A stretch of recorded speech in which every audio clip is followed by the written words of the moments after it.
안녕하십니까. 지금부터 생성형 AI 강의를 시작하도록 하겠습니다.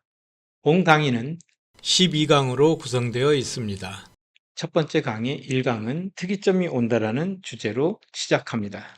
본 강의의 주제는 특이점과 의식 논쟁의 시작, 그리고 챗GPT 이렇게 세 가지의 주제로 나누어져 있습니다. 첫 번째로 특이점에 대해서 알아보도록 하겠습니다.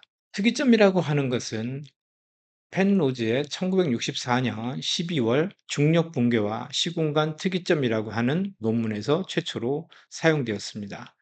이처럼 원래 특이점은 물리학에서 유래된 개념으로 중력 특이점을 뜻했습니다. 이는 블랙홀 같은 천체에서 중력장이 무한히 강해져서 물리 법칙이 더 이상 적용되지 않는 지점을 의미하고 있었습니다. 이 개념을 레이 커즈와일 등이 기술적 특이점으로 확장했는데, 여기서 특이점은 기술 발전이 지속적으로 가속화돼서 인공지능이 인간 지능을 초월하는 순간을 의미한다라고 이야기합니다. 이 시점부터는 인간이 미래의 변화를 예측하거나 통제하기 어려워지는 시점으로 보고 있습니다. 특이점은 이렇게 천체 물리학에서 시작된 용어지만 현대에는 기술 혁신과 관련된 용어로 더 자주 사용되고 있습니다.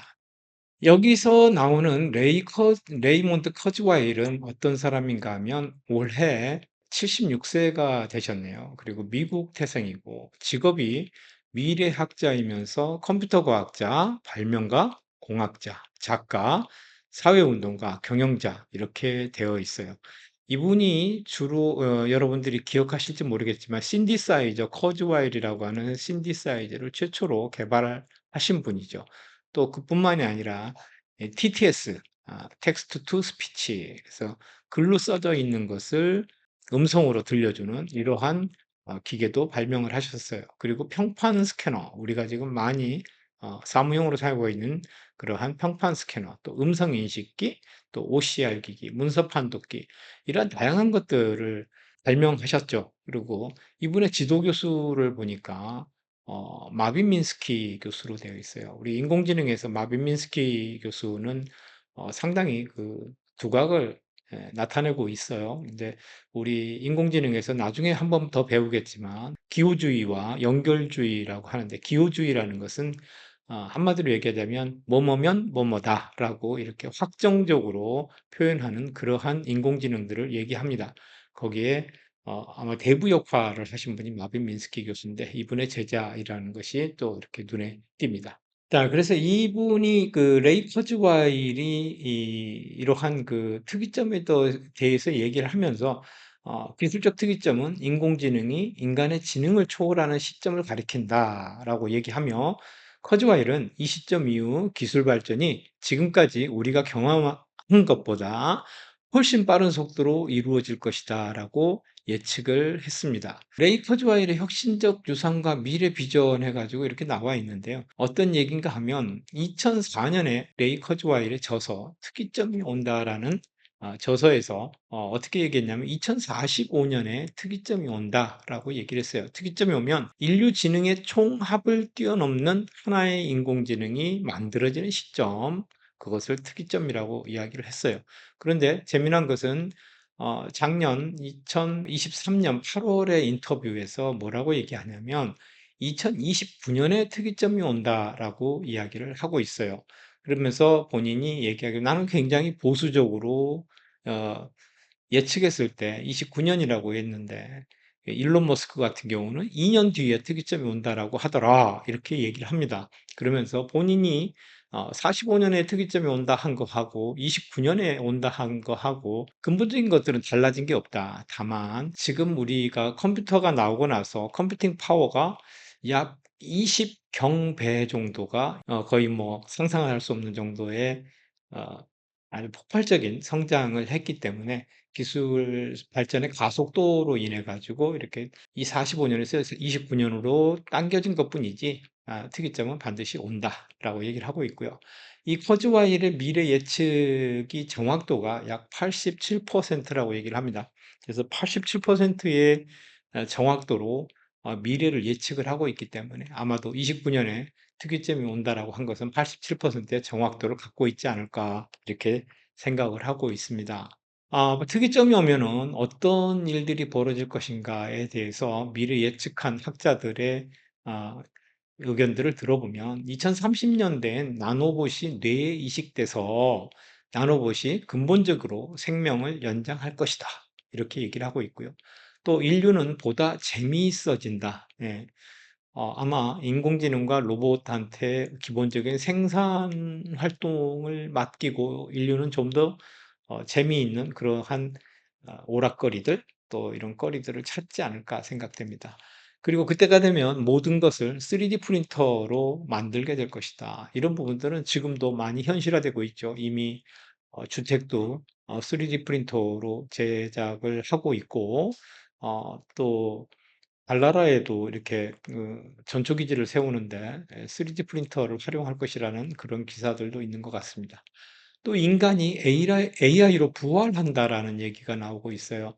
그래서 오늘 그 특이점이 온다 해서 의식 논쟁에 대해서도 다루게 될 것인데, 인간이 AI로 부활한다 이런 거에 대해서도 우리가 관심을 좀 가져볼 필요가 있다. 그다음에 특이점이 온 다음에는 마음을 업로드한다. 네, 똑같은 얘기인 것 같아요. AI로 부활한다 하고 특이점이 오게 되면은 마음을 업로드한다. 내 마음이라는 것이 결국은 휴머니즘, 인성 아니겠습니까? 인격 또는 또 그런 것들을 이제 데이터화 시켜서 마음을 업로드해 놓고 또 필요에 따라서는 가상 육체에다가 그러한 그 마음을 휴머니즘을 다운로드해서 또 로봇으로 생활하든가 아니면은 또 다른 방법들이 좀 있지 않을까 이렇게 예상을 들을 하고 있습니다.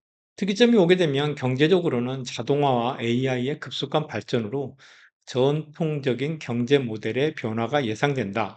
또 사회적 변화로서는 인간의 역할이 변화해서 직업이나 윤리, 정치 구조의 재편 가능성이 있다라고 보고 있습니다. 긍정적 시나리오는 이제 아까 나노봇이라든가 이런 걸 이용해서 질병 치료, 또 에너지 문제 해결, 인간 수명 연장 등 이런 긍정적인 시나리오가 있고, 부정적 시나리오는 통제 불가능한 AI로 인해 가지고 실업이 증가하고 사회적 불평등이 심화될 위험이 있을 것이다. 이렇게 보고 있습니다. 특이점에 대한 논란으로는 시기나 영향에 대해서 의견들이 상당히 분분합니다. 아직 다가오지 않았다 또는 인간이 지금 우리 사람들이 특이점이 온 것인데 아직 못 느끼고 있을 수도 있고요. 그래서 여러 가지 의견들이 좀 분분한 그런 모양들을 보이고 있습니다. 그래서 이런 특이점들이 AI가 스스로 발전해서 어떠한 그 특이점을 지나가는 것이라고 한다면 그 특이점을 향한 인간의 노력도 있어요. 인간을 AI보다 좀 낫게 만들 수 없겠는가 하는 이제 그런 연구들이 좀 이루고 있어요. 그래서 인간의 뇌를 컴퓨터에 연결해서 데이터를 수집하고 또 그로 인해 가지고 어떤 또 역시 뭐 AI 모델의 도움을 받게 되겠죠. 그렇지만은 인간 자체가 좀 컴퓨터화 된다? 이러한 이제 시도가 이루어지고 있는데 지금 뉴럴링크라고 하는 회사가 있습니다. 뉴럴링크는 그 일론 머스크가 투자를 해서 세운 이렇게 신경망을 연구하는 회사인데요. 여기에서는 지금 2020년에 20년 8월 28일, 한 4년 정도 됐네요. 이때 링크 버전 0.9를 발표했어요. 그 링크 버전 0.9는 사진에서 보듯이 작은 동전 크기예요. 작은 동전 크기인데 그거를 뇌에 직접 전극을 이식해서 뇌에서 발생하는 전기 신호들을 수집하고 있습니다. 그래서 내가 어떤 생각을 할 때 어떤 뇌파를 보이는지 즐거울 때, 행복할 때, 또 왼손을 움직일 때, 오른손을 움직일 때 각종 그 데이터들을 수집을 하고 있는 이러한 모양을 보이고 있어요.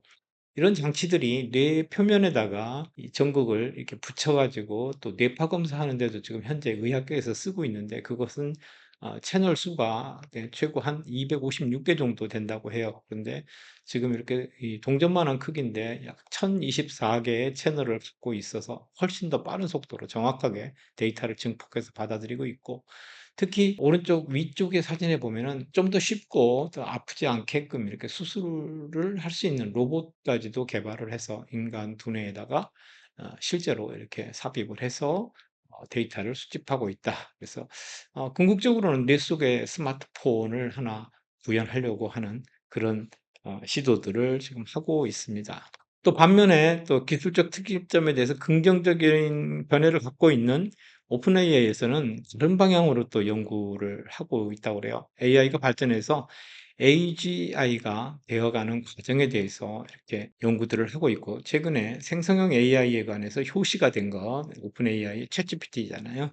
그 챗GPT가 금년도 5월 13일 날 GPT-4.5를 발표하면서 굉장히 충격적인 그런 결과들을 나왔죠. 그래서 오픈 AI에서도 AGI 특이점이 지나고 나면 AI가 AGI가 되는 거 아닌가 이렇게 보고 있어요. 그래서 그런 쪽으로 연구를 좀 하고 있다.